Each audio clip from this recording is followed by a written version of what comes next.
नमस्कार दोस्तों, स्वागत करता हूँ आप सभी का एक बार फिर से आपके अपने इस यूट्यूब चैनल पर। आज दोस्तों हम क्लास थर्ड ईवीएस का चैप्टर नंबर 12 पढ़ने जा रहे हैं, जिसका नाम है क्या और कैसे करें इसका। ये आखिरी चैप्टर है क्लास थर्ड का, मैं आपको बता दूं।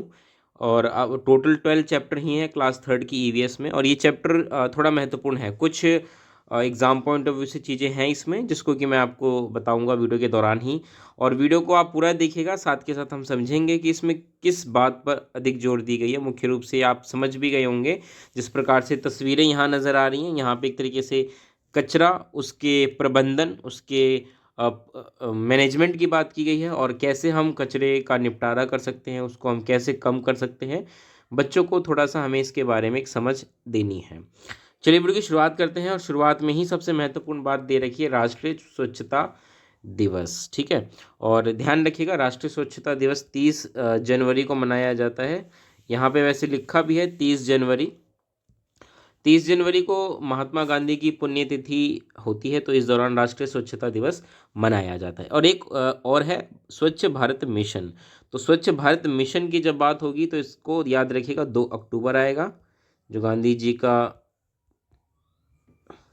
की जन्मतिथि है 2 अक्टूबर। और इसकी शुरुआत अगर पूछा जाए तो 2 अक्टूबर 2014 को प्रधानमंत्री नरेंद्र मोदी जी द्वारा इसकी शुरुआत की गई थी। ठीक है, तो स्वच्छ भारत मिशन की बात होगी तो 2 अक्टूबर, और राष्ट्रीय स्वच्छता दिवस की बात होगी तो 30 जनवरी। इन दोनों डेट्स को याद रखिएगा। ठीक है, मुख्य रूप से ये कि स्वच्छता पे बल दिया इसमें दिया जाता है इस दिन। और सभी लोगों से, चाहे वो सरकारी ऑफिसेज हों, प्राइवेट ऑफिसेज हों, सभी लोग अपने घर गली मोहल्ले सबको साफ रखते हैं उस दिन। श्रमदान की बात उस दिन की जाती है कि श्रमदान भी करेंगे हम। तो ये सारी चीज़ें होती हैं। ठीक है, बच्चों को थोड़ा सा इसके बारे में बताएं। और अगर ये चैप्टर आप पढ़ा रहे हैं तो बच्चों को थोड़ा सा एक समझ विकसित करें कि हम जो कचरा फैलाते हैं उसको साफ़ करने की जिम्मेदारी भी हमारी ही होती है। शुरुआत बच्चे अपने क्लासरूम से ही कर सकते हैं, फिर अपने घर, ठीक है, आसपास जहाँ वो रहते हैं, वो सब चीज़ें। तो धीरे धीरे छोटी छोटी आदतें अगर हम डालेंगे तो बच्चे स्वच्छता को लेकर के एक सकारात्मक विचार अपने मन में रखेंगे। ठीक है, तो ये सारी एक्टिविटी है। देखिए यहाँ पे कुछ तस्वीरें हैं कि ये स्कूल के बच्चे हैं जो अपने आसपास पार्क में देखिए साफ़ सफाई कर रहे हैं। ठीक है, तो बच्चों को भी बताना है कि बच्चों को उन कार्यों के बारे में याद दिलाए जिससे अतिरिक्त कूड़ा कचरा पैदा होता है, जैसे डिब्बा बंद भोजन, खाने की चीज़ें, प्लास्टिक, सजावट का सामान, इनसे बहुत ज़्यादा कचरा होता है, तो हमें इनसे बचना है। कचरा कैसे इकट्ठा होता है हमें बताना है कि हम अपने दिन प्रतिदिन के जो भी काम करते हैं उससे इकट्ठा होता है। पुराने कपड़े, डिब्बे, बोतल, कागज़, सब्जी, फल, छिलके, प्लास्टिक के रैपर, पेंसिल की छीलन, पुरानी बैटरी, ये बहुत सारी चीज़ें हैं जो हम कचरों में फेंक देते हैं, और धीरे धीरे ये कचरे का एक ढेर इकट्ठा हो जाता है। ठीक है, तो अब क्योंकि कचरा इकट्ठा है तो हमें इसका क्या करना होता है, प्रबंधन भी करना होता है। तो इसका प्रबंधन हम कैसे कर सकते हैं उस पर भी यहाँ पे बच्चों के साथ चर्चा की गई है।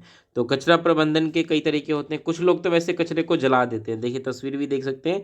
ये बहुत ही गलत तरीका होता है, कचरों को हमें नहीं जलाना चाहिए, क्योंकि इससे क्या होता है, बहुत जहरीली गैस निकलती है जो हानिकारक होती है। ठीक है, इसके अलावा कुछ लोग कचरे को प्लास्टिक की पन्नियों में बांध के फेंकते हैं, जो कि जानवरों के लिए बहुत ही नुकसानदायक होती है। गाय खासकर जब इनको खाती है तो पन्नी उनके पेट में चली जाती है और फिर अंत में मौत हो जाती है। इससे मच्छर भी पैदा होते हैं और बहुत सारी बीमारियां भी पैदा होती है। और जब वर्षा का समय आता है तो इससे में बहुत ज़्यादा गंदा पानी इकट्ठा होता है, जीवाणु पैदा होते हैं, कई तरह की बीमारियां यहाँ पर पैदा होती है। तो ये सारी चीज़ें आपको बच्चों को बतानी है, और बच्चे ने अपने आसपास इन चीज़ों को देखा भी होगा। तो कचरा प्रबंधन में सबसे पहला तो यही है कि हमें कचरे को कम करना है, कम कचरा उत्पन्न करना इसका पहला नियम है। तो कम कचरा हम कैसे उत्पन्न कर सकते हैं कि भाई आप जितना हो सके रैपर में पैक किया हुआ खाना, प्लास्टिक की बोतल, इनको मत खरीदें, मत लें। ठीक है, प्लास्टिक की थैलियों की जगह कपड़े के थैले का उपयोग कर सकते हैं। ये सारी चीज़ें हैं। ठीक है, तो ऐसी सारी चीज़ें आप कर सकते हैं। कचरा कम और कैसे हो सकता है, पुराने खिलौने, पुस्तकें आप ज़रूरतमंद लोगों को दे दीजिए। ठीक है, इसके अलावा हम जितनी ज़्यादा वस्तुएं खरीदेंगे उतनी ही अधिक वस्तुएं फेंकते भी हैं। तो हमें वस्तुएं ही कम खरीदनी है, चाहिए जितनी ज़रूरत हो उतनी ही हमें चीज़ें खरीदनी है। कुछ लोगों ने देखा होगा ना कि भाई जूते भी 10 तरीके के खरीद लेते हैं, स्कूल जाने मतलब ऑफिस जाने के लिए अलग, घर के लिए अलग, सुबह मॉर्निंग वॉक के लिए अलग। तो ये क्या है, ये अनावश्यक चीज़ें हैं। अगर हम एक ही मतलब मैक्सिमम 2 रखें, इससे ज़्यादा नहीं, ऑफिस के लिए और अपने डेली यूज़ के लिए, तो इससे कम से कम कचरा होगा, है ना। और फिर हमें क्या करना है, अगर मान के चलिए वो आप इस्तेमाल नहीं करें तो किसी गरीब को दे दीजिए ताकि वो इस्तेमाल करे। उसको फेंक देंगे, वो खामखा कचरा इकट्ठा होगा। तो ये सब चीज़ें नहीं करनी है। इसके अलावा पुनः उपयोग के बारे में बच्चों को बताना है कि भाई चीज़ों को हम जितना हो सके पुनः उपयोग करें। कई बार चीज़ें पुरानी होती हैं, हम फेंक देते हैं, लेकिन ऐसा नहीं। आपने देखा होगा ना कि अक्सर अभी भी बहुत लोग करते हैं कि किसी चीज़ का इस्तेमाल तब तक करते हैं जब तक वो बिल्कुल ही फेंकने की स्थिति में ना हो, और ऐसा ही करना चाहिए। हम क्या करते हैं, कोई चीज़ थोड़ी सी ख़राब हुई तुरंत हम उसको फेंक देते हैं, तो ऐसा नहीं करना चाहिए। इसके अलावा प्लास्टिक की जगह पुराने अखबार, पुराने कपड़ों का उपयोग करिए उपहार को लपेटने में। इससे क्या होगा कि कचरा और कम पैदा होगा। यहाँ पे एक एक्टिविटी है, बच्चों को अखबार से एक लिफाफा थैला बनाने का तरीका बता रखा है, ठीक है। और ये एक वेबसाइट दिए रखी है कि यहाँ पे और भी चीज़ें आप सीख सकते हैं कि हम अखबार से क्या क्या चीज़ें बना सकते हैं। तो यहाँ पे यही सब चीज़ें हैं। अब थोड़ा सा महत्वपूर्ण है यहाँ पे गर्व करने लायक स्थान कि अभी तक जैसे हम जानते हैं ना कि स्वच्छ भारत अभियान हो गया या राष्ट्रीय स्वच्छता दिवस मनाते हैं, तो हमने ये देखा कि भारत के लोगों में एक अच्छी आदत धीरे धीरे विकसित हो रही है, वो है देश को स्वच्छ करने की। और इसी का असर हमें देखने को मिला है कि हमें बहुत सारे शहर और गांव अब पहले के मुकाबले ज़्यादा साफ़ सुथरे नज़र आते हैं। ये तस्वीर दिखाती है कि कितना सुंदर गाँव है, ठीक है। आगे आइए तो देखिए यहाँ पे ना एक जगह का नाम है सिल्लूक। सिल्लूक एक गांव है जो कि अरुणाचल प्रदेश में है, तो नाम इसका याद रख लीजिएगा। सिल्लूक जो है अरुणाचल प्रदेश में स्थित एक गांव है, और ये जो है ये कचरा मुक्त गांव है, ठीक है। इसको पुरस्कार भी मिला है इस चीज़ के लिए, कचरा मुक्त गांव है, इसका आपको ध्यान रखना है। इसके अलावा सिल्लूक की तरह और भी गांव हैं। इसमें सबसे महत्वपूर्ण जो हमें नाम याद रखना है वो है छोटा नरेना। छोटा नरेना अजमेर ज़िले में स्थित एक गांव है, अजमेर राजस्थान। तो इस गांव ये गांव इसलिए भी फेमस है क्योंकि ये देश का पहला कचरा मुक्त गांव था। ये आपको ध्यान रखना है, एग्जाम पॉइंट ऑफ व्यू से इम्पॉर्टेंट है। इसके अलावा और भी कई शहर जो हैं वो अक्सर जाने जाते हैं, जैसे इंदौर का नाम अक्सर आता है कि सबसे स्वच्छ शहरों में इसका नाम होता है। इसके अलावा मैसूर का भी नाम स्वच्छ शहरों में शामिल होता है, ठीक है।